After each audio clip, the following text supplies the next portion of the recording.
La paix, c'est l'essentiel. La paix, c'est comme les fondations d'un bâtiment, puisque nous sommes du ministère de la Construction. La paix, c'est ce sur quoi tout le reste peut s'établir. La paix, c'est vraiment le préalable à tout en réalité. C'est le préalable au développement économique, c'est le préalable au développement social, parce que sans paix, sans sécurité, sans accalmie, vous n'avez pas d'investisseurs, vous n'avez pas d'investissement, donc ça veut dire que vous n'avez pas de production de valeur, vous n'avez pas d'emploi non plus. Donc, j'allais dire, le manque de paix peut justement créer d'autres difficultés qui sont considérées également comme un manque de paix, mais qui viennent du manque de paix initial. C'est pour cela que tout État, tous nos États commencent par faire de l'établissement de la paix une priorité. C'est ce que la Côte d'Ivoire a fait et nous saluons pour cela la vision du chef de l'État, le président Alassane Ouattara, qui, dès son accession au pouvoir, a mis en première priorité la paix. La paix, c'était d'ailleurs l'un des premiers piliers du premier PND 2012-2015. Donc c'était l'un des premiers piliers, donc la paix et le renforcement de la sécurité partout sur le territoire national.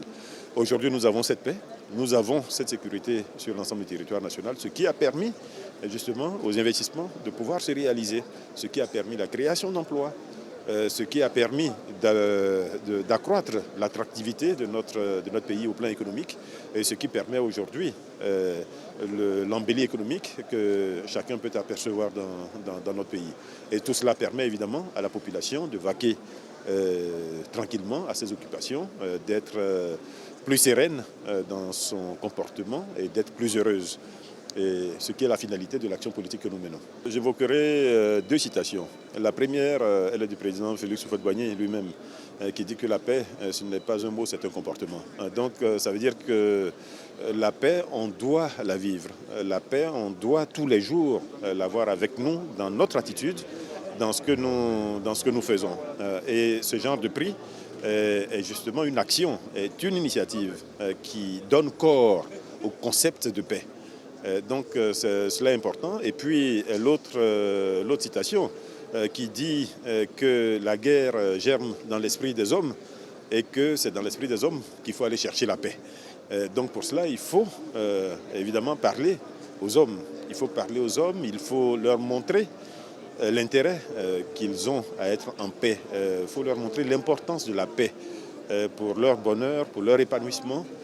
Et je pense que ce prix-là contribue à cela, puisque cela permet de reconnaître le mérite de personnes qui ont contribué à établir cette paix dans notre monde malheureusement trop tourmenté par les guerres et autres conflits que nous voyons en ce moment.